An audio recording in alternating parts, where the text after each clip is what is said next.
Hi friends! Kamusta na po? Umpisa na po natin ang ating grocery haul. Let's go!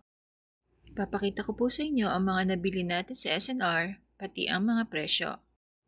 Kumuha po kami ng sinandoming rice, 25 kilos, 1,719 pesos.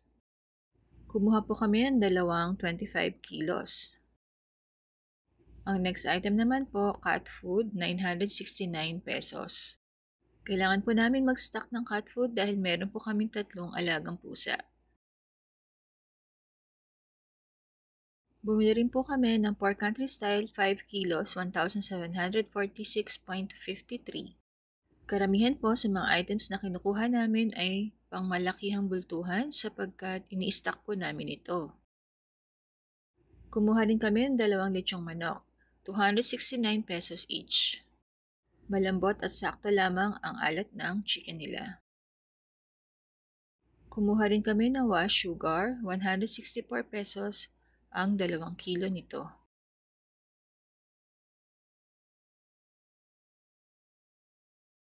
Kumuha rin kami ng carrot, 98.97. Ang squash naman ay 64.12. Kumuha rin kami ng repolyo, 84.61. Ang presyo naman ng dalawang sayote ay 53.07. Kumuha rin kami ng string beans, 99.66. Ang chicken feet naman ay 258.23.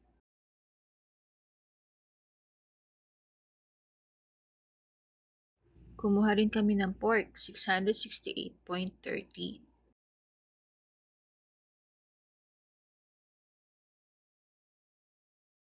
Kumuha rin kami ng 4 na piraso ng Arla, 141 pesos each. 261 pesos naman ang Sensodyne, 3 piraso.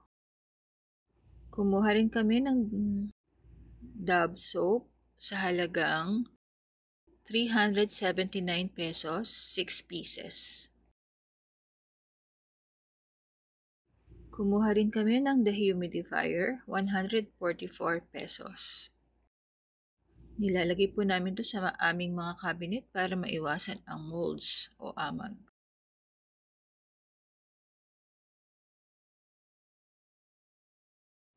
Kumuha rin kami ng 3 piraso ng Ariel, 459 pesos. Kumuha rin kami ng Downy, 469 pesos each. Kumuha rin kami ng vegetable oil, 589 pesos. At isang pack ng Ariel powder, 599 pesos. Kumuha rin kami ng 2 tray ng large eggs, 274.50, isang tray. At ang huling item ay paper towels, 274 pesos. At ang total amount po ng binayaran namin ay 14,469.49. Maraming salamat sa panonood. Hanggang sa muli. Paalam!